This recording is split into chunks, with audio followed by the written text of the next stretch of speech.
Okay, so the question, and this was the first question that came in, is what is being done to deal with the concern about terrorism with respect to oil spill prevention and response? So I think the question is about what are we doing with respect to prevention and response to deal with terrorist incidents?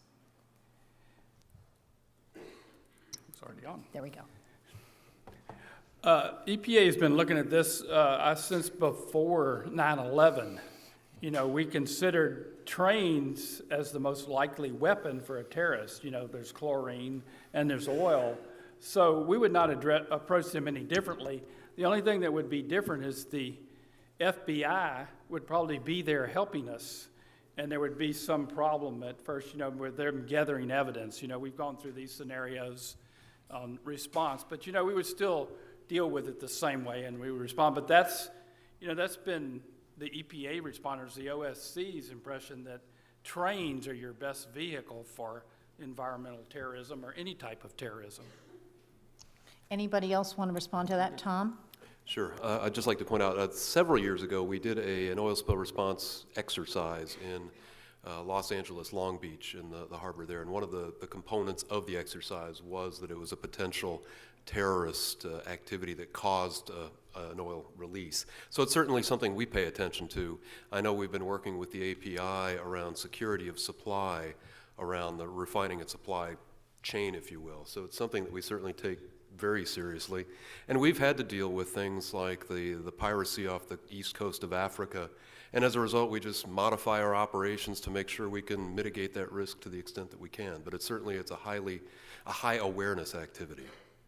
So is there any complication with respect to spill response if there is a terrorist event, i.e. having something like the FBI or whatever involved? Not from EPA's perspective. We've since prior to 9/11 and at the Atlanta Olympics in '96, we've developed a relationship with the FBI and the OSCs. You know, they know what we do now. Before the Olympics and the bombing, they really didn't know what EPA did at a spill. So now we have a liaison usually that works with the FBI in each of the special agent offices in each region. So, you know, they know who we are. As long as they know who you are, you know, and what your capabilities are, they're going to want your assistance there. And if I could add just one more thing, it would add that extra level of complexity to an already complex situation. And the thing we always talk about is we refer to it as PAIR. So it's people, environment, assets, and reputation in that order. And if there's ever a potential risk for the people involved, we know that that would set a spill response back, because we certainly wouldn't put people into an area that we didn't know was safe. And then that would just sort of delay things and complicate things potentially quite a bit. Yeah, and I'll add to what Tom just said here, because I think that that's exactly the role that both the local and federal government are also looking at with respect to an incident. But I think after the initial event, one of the problematic things is to see if this is a one-off, just a single person who may have put some sort of explosive or something on a tank farm, or blew up or shot a hole in the Trans-Alaska Pipeline, or are we talking about a coordinated activity across a wide range, and where that's occurring, and is it against a single company or activity, or is it holistically just to cause environmental damage? So I think the more you think through this and how you might approach it and who you might call and who you need to coordinate ahead of time is the key to a successful response. The response, while secondary, and I would agree with Tom, is not unimportant. And the whole idea, if you feel that the person did this environmental terrorism activity to not only get attention, but to cause damage to the system, then the sooner that system gets repaired and moving on, the more normalcy you'll put back into society. If you look at globally where we do operate, certainly there are some areas that are more problematic than others. And there is, if you look at west coast of Africa, there have been some changes over the years in potential terrorist activities. And if you look at what's happened, whether it's with Shell or others, whether it's kidnappings or things along that line, if you look at some of the operations we have, we've been pushing our actual infrastructure further and further away from where some of those more difficult areas are, to the point where we're just farther offshore, so it makes it more difficult, I think, for people to at least potentially have a terrorist activity. But again, the world's a dynamic place, so it'll always be something we have to pay attention to. Okay, I'm going to move to a couple of questions that have come in regarding the Arctic. Deb, you made a comment during your talk that the report said that there isn't a requirement to have data on all Arctic species with respect to the impacts, but rather key species would be sufficient. Can you elaborate on what was meant by that? And as part of that, there is a subsequent follow-up question that says, is there evidence that Arctic species are more sensitive than temperate or tropical species? And Fran, if you want to comment on that too, please feel free. So I think I can address the first part of it, but probably not the second. I think from the academic perspective, we want data on everything. We want data from the microbes all the way up to the top predators. We want to know what the ocean is doing. We want to know what the geology looks like. And to be honest, there's no way we're going to be able to gather every single piece of data that we always want in order to answer a question. And so I think that from just a practical level, what the committee was trying to say was that you need to look at the whole food web. You need to identify what those critical pieces are. Which are the species that are going to, if they're removed from the system, cause the system to collapse, cause a real tipping point or a real change. And maybe we don't have enough information to even know which those key species are, so maybe that's where you start. But you can't, we simply will never have the funding to study everything. So what the committee, I think, was really trying to say, and Tom, feel free to, correct me if I'm wrong, is that you want to aim for the things that have the highest impact. And that's looking at the key species and how they react to hydrocarbons. Okay, follow up there, Fran? Let me add a couple thoughts. I go to a lot of Arctic meetings. It probably doesn't surprise you. And I hear a lot of presentations. And on the one hand, I hear presentations by people who say, we know a lot about Arctic species. We've spent a lot of money, and here's the robust amount of research that has been done all over the Arctic. And then at the very same meeting, I will hear someone else say, we really don't understand the Arctic ecosystem. It's a very big place. It's a diverse place. We know a lot about a few small areas, but we don't know about how the whole system works. And, so there's this spectrum of perception about what we know and what we don't know about the Arctic. And there's some truth in both of these statements, actually. There has been work done by academia, by agencies, by industry over the years. And it does tend to focus on where you can get to, when you can get there, and how much money you have to spend, because doing research in the Arctic is really hard, it's really dangerous, and it's really expensive. So the money has tended to fund the easier places at the easiest times of the year, or has tended to fund where there is an economic interest about to be developed, so a particular area that might be leased or has been leased. So I tell you that simply to say that it's kind of a mixed bag. So the fact that Deb's report says maybe we should focus the money and resources that we have on critical indicator species, on species that are really important to subsistence users, on et cetera, is a very rational approach. Let me just say that I think the report It isn't that we don't care about all of that, it's just that when you have limited resources, time, energy, money, access, you have to focus. And so I certainly applaud that effort. There is a lot more work, as I pointed out in my remarks, in recent years, and not just by industry, agencies, and universities, but by NGOs. So Pew and WWF and others working with local communities to try to identify those areas that are particularly ecologically important, are sensitive, that it is really important that there be more of a focus, I think, of whatever effort is put into the research that's done in the Arctic. I'll stop there. Thank you. Any other people who want to comment on that question?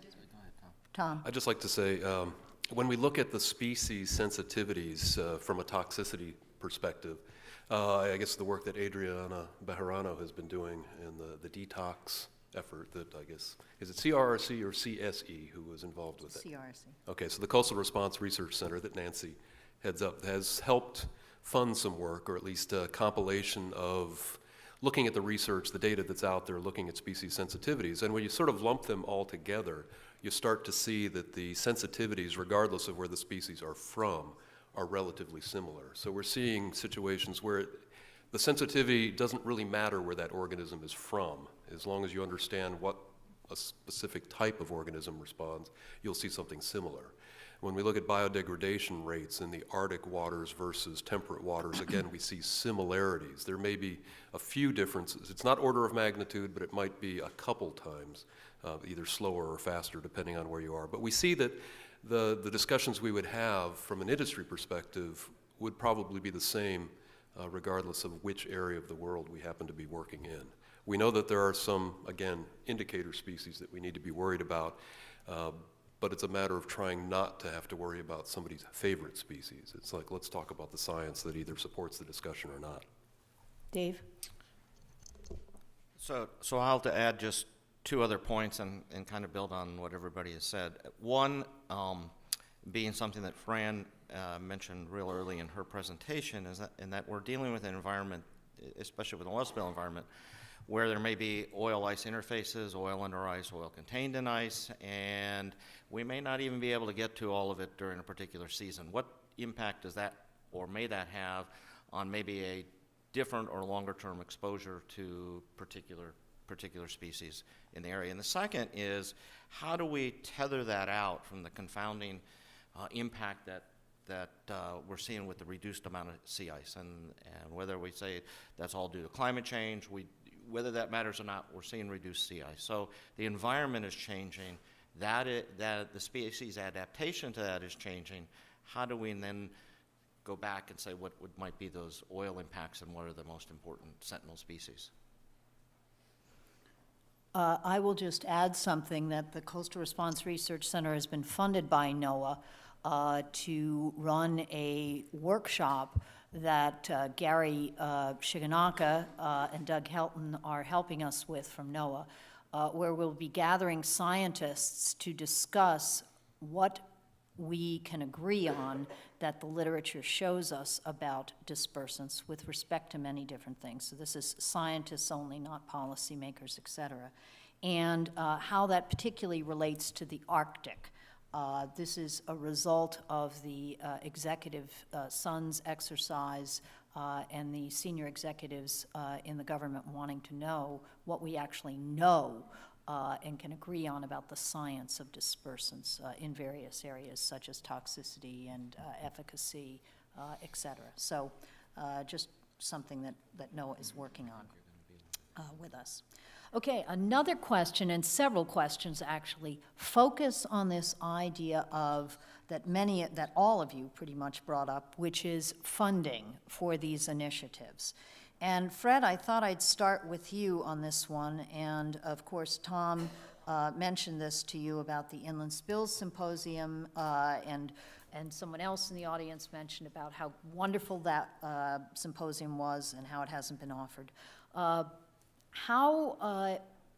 how much money would EPA need to do this kind of training and continue its efforts? And what kinds of venues are there for you to get this money? Well, all the money we can get. Yeah, But yeah. But recently, by chance, in the last 6 months, there's a all program managers call that we do monthly to discuss issues. And that's been brought up about how we haven't had that symposium in a number of years. And I think there's now an effort to try to see how to fund it. You know, it's small, but an effective symposium. Everybody, you know, a lot of people ask about it, just like they have here. So I guess there's an effort. But, you know, I don't think EPA's the favorite funding child of Congress. I seem to notice that we miss a few dollars here and there. And that theme has come up, actually, also about the Arctic. How are we going to get, in fact, one person mentioned Congress to help fund some of these things, or should industry be required, as BP did for Gomery, to create some kind of a research fund pool? What about funding? Let's get into that issue. How are we going to get this money that you all say we need? That's basically the sum total of about 50% of these comments.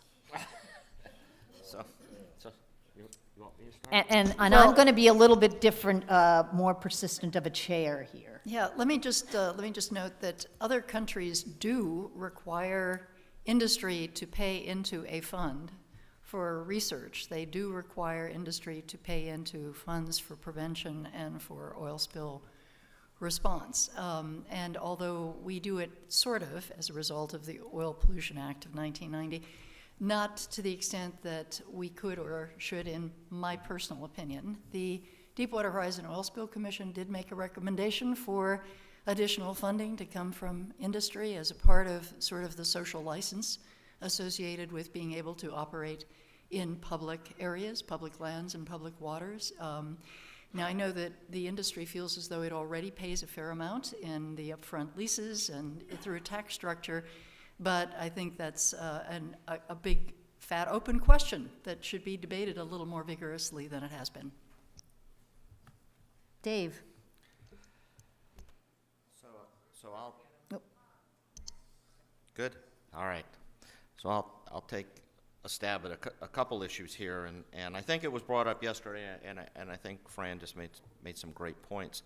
I would not want people to leave the room without understanding that a certain amount of money does come from the Oil Spill Lobby Trust Fund to certain agencies every year, and part of that money is towards research, how the agency sees it.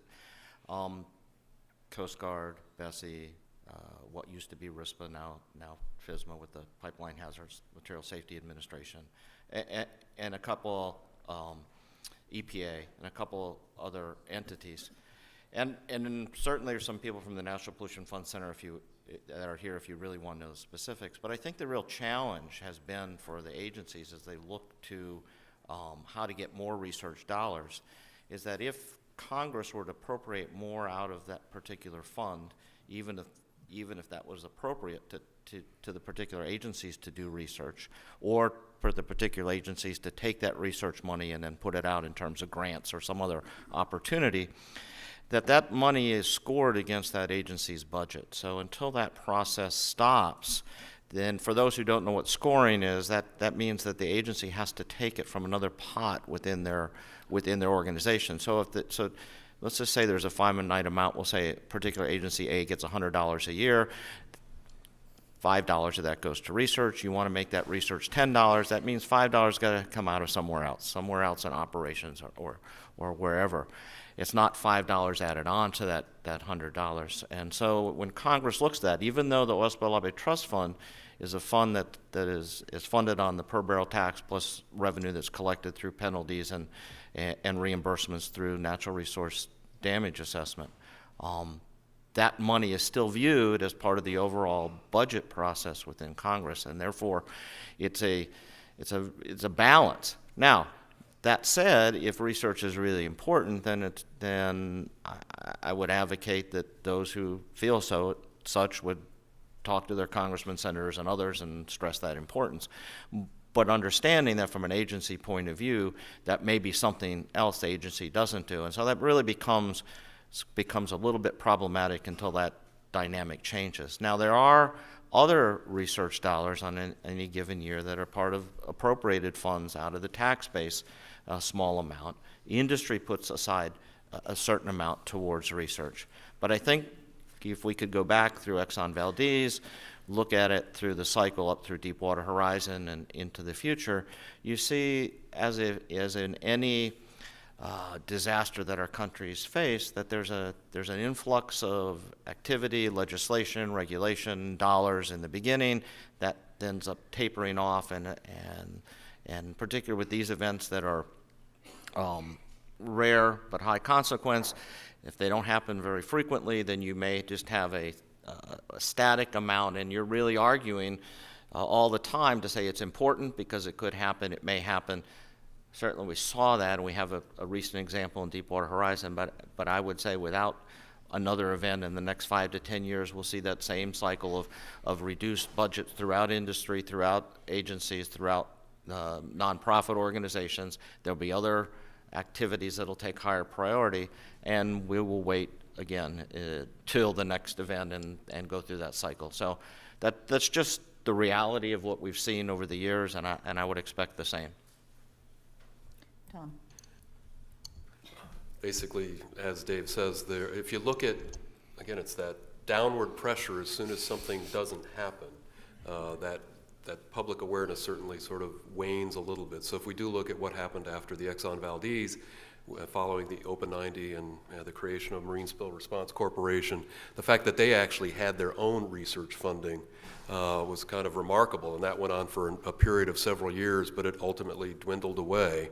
And we see the same thing within industry, whether it's the upstream research or downstream research. I happen to be the Oil Spill Response Technology Group lead for research and engineering, and we're under constant pressure, and it seems like the memory, even after Deepwater Horizon, it's drifting a little bit faster than it was after Exxon Valdez. So it's an ongoing challenge, but we will continue doing what we have to do in support of the company itself, but we try to make sure that we coordinate with government agencies. We deal with the ICOPAR on a regular basis, and we do work with the international organizations such as SINTEF and CEDRA to make sure that whatever we do, we don't duplicate things, because those research dollars are really valuable right now. And I think the community over the last 3 or 4 years has been very good at making sure that we coordinate to the extent that we can. But again, we will never be viewed as that trusted source of research information, but we just have to do the best we can at conferences and making sure that what we publish gets into the peer-reviewed literature, because the thing I do see is that reference to gray literature that industry has done over the years. It's not that it didn't exist, it just isn't necessarily seen or recognized by the academic community. And it's actually been very good over the last couple of years following the GOMRI creation, the 10-year funding of that industry has had the opportunity to work with academia. So we've made these really great, I think, strong relationships that hopefully will continue. And we just want to make sure that whatever research needs to be done will be done on that level that we at least recognize the value of what comes out of it. But that onward pressure is always going to be there. And how to manage that. The one outlier right now is Newfoundland and Labrador. If you look at the fact that there's more oil activity going on off the coast of eastern Canada, and there are certain dollars that are being earmarked for research associated with that area, but it has to be spent on research in Newfoundland. So if you happen to be a company that is located here, you need to open some sort of a research center in Newfoundland. So it's an opportunity for researchers who want to live in eastern Canada. But that's going to be on the order of $50 million a year for the foreseeable future of money that is specifically for oil spill response. But again, you got to be in, is it St. John's or St. John? And it's with or S. Okay, but Fred? that's the challenge. Fred? I was going to say the removal program or responder program with EPA, we look for applied science. And we've been lucky to piggyback on with API. After the BP spill, they created a work group for 7 different agendas. And I was fortunate enough to get on the one for creating a manual for in situ burn for inland. And that manual is completed. I don't know where it rests Right now, they were trying to decide where it should be put with the NRT. And another part was igniters, which Al has been involved somewhat on that, is new igniters for oil. So EPA's been lucky enough to get in on those work groups that, where we're not providing the money, but we're getting the product that's useful for response. Dave? So two real quick points. One, build on Tom. I think it is key to see that oil spills are a global problem. There are other countries doing great research, and not only is industry, but our own government is trying to coordinate better across international boundaries to do the best we can. But I think another key thing that I didn't mention is that we're very fortunate in some ways that BP set aside research dollars as part of the spill response down there in the Gulf of Mexico. So it's $50 million a year, 10 years. If we're really taking advantage of that, shame on us if we don't. But as that money goes into that research, I think one of the things that hasn't been discussed but I think is key is how valuable was that investment.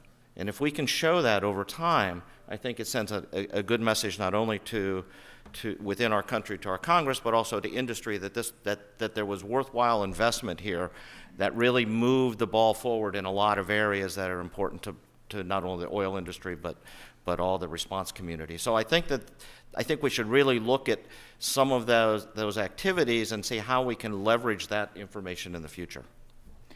Okay, Fran, this one's for you. When the Oil Spill Commission made its recommendations, they were very well received.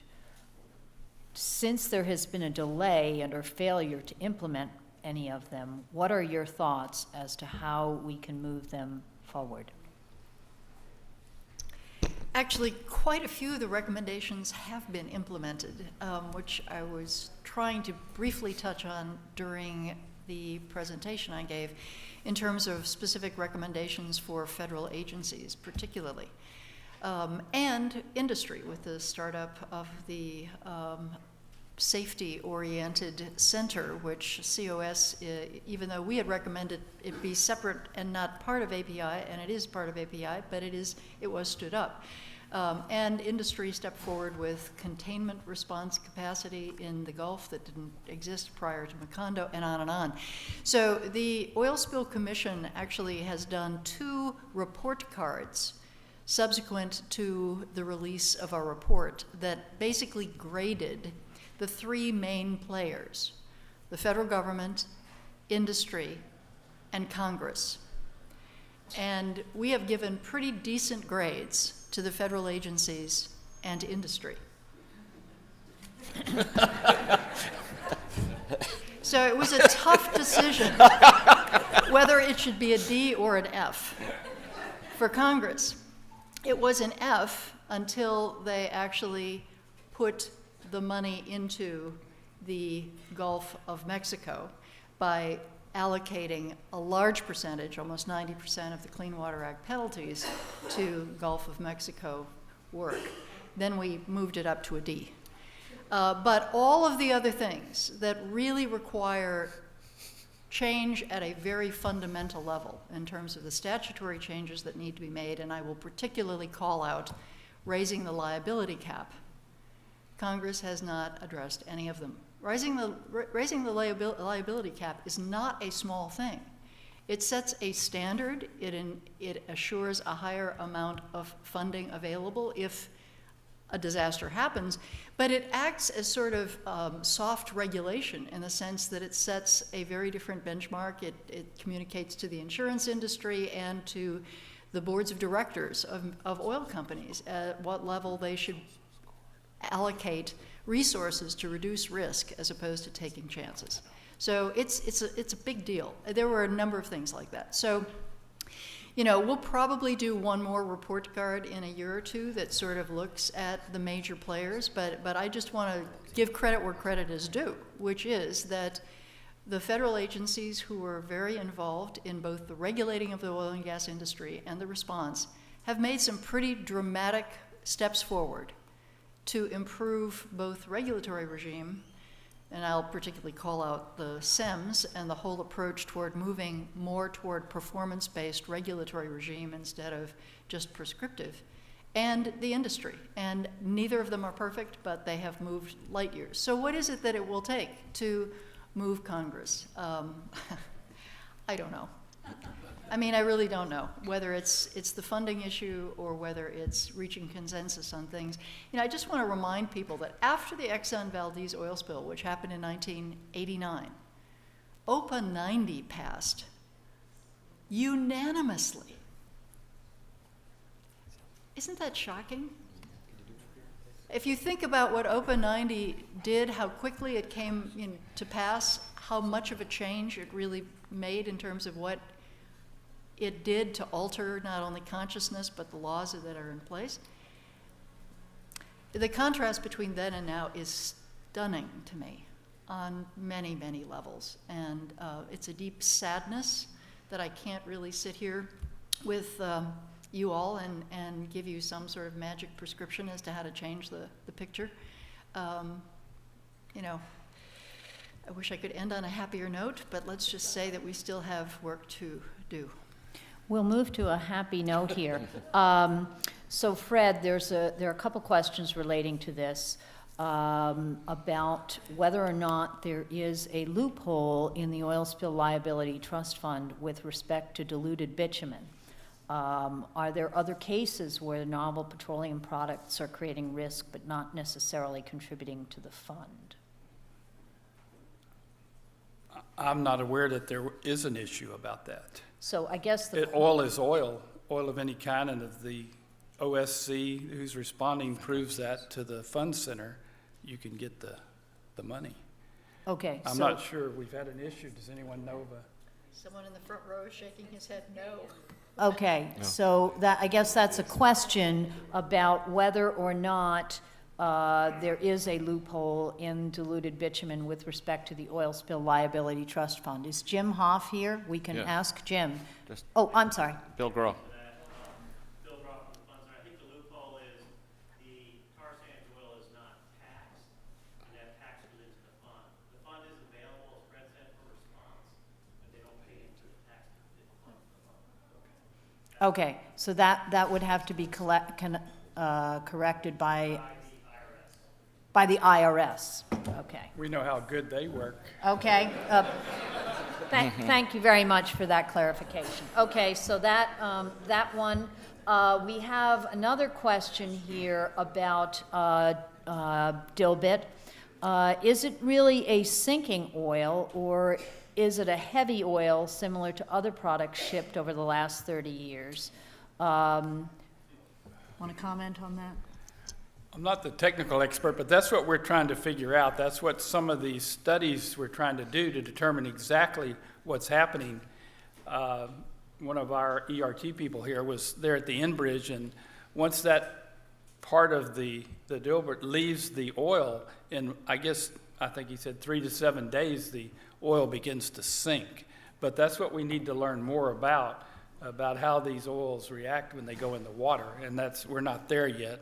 And like I said, Canada seems to be sponsoring that because they're producing that type of oil, and they have to deal with that situation. Dave? So I'm not an expert either, but I can call on some of our people in the audience who probably know a whole lot more than I do. But I think two points, both dilbit and synbit are chemical syntheses of, and they're different. There's different dilbits, there's different synbits, depending on what chemistry you put with, what chemicals you put with the bitumen. The second issue is that I think for most of what's coming out of Canada in the initial studies is we're seeing that in freshwater, similar to Enbridge, exactly what Fred said, that we'll see it sink, not so much in saltwater. So it really doesn't partition and sink the same way in saltwater. But as we know, most of it's being carried from pipeline down from Alberta into our country. There's even a proposal to take it, if they can't do enough production that way, is to take a pipeline up through Alaska. And so we're going to have to deal with it in a lot of inland areas which do have fresh water. One question that has come up about financial and costs relates to resources as opposed to research, which you were highlighting. And this is about infrastructure. How are we going to fund the infrastructure that is needed for oil spill response in the Arctic? Well, there are two pieces to that. Of course, under U.S. law, the responsible party has to step up to the plate for the response. And so as part of the permitting process, in at least the world as we hope it works, the agencies will work with the entity to make sure that they have sufficient capacity to be able to respond. And so that negotiation process between Interior and the oil company that wishes to drill hopefully devises a system that at least at some level assures individuals, again back to the social license concept, that there's sufficient capacity to respond under the responsible party requirement. That's one piece of it if you're talking about oil development in U.S. waters. As was discussed earlier today, when it comes to shipping, which often is held up at the meetings I attend anyway as a more likely shorter term problem, is the extent to which anyone is ready for what may come, particularly a ship that is not required by any U.S. law to be capable of responding. So we look to Alaska Clean Seas, we look to DEC, we look to the Coast Guard, we look to many entities that have some capacity to respond, and we know that they don't have what they need to be as prepared as we'd like them to be. So it comes back to the state of Alaska funding, it comes back to community funding, it comes back to Congress funding, it comes back to collaborations with industry. There's some suite, there's some set, there's some combination of all of those things that still require people to recognize the risk and be willing to spend the money before the problem is there, which human beings, it turns out, has a hard time. We have a hard time. Individually, we have a hard time doing that, and collectively, organizationally, we have a hard time doing that. So the Alaska Congressional Delegation and most people who spend time thinking about the Arctic hammer on Congress to fund another icebreaker or to put more money into developing Deepwater port or a port of refuge to be able to stand up at least additional capacity that at some point may be needed, whether it's for a tourist ship that goes aground or a barge, a fuel barge that loses its tow, as is happening right now in the Beaufort Sea.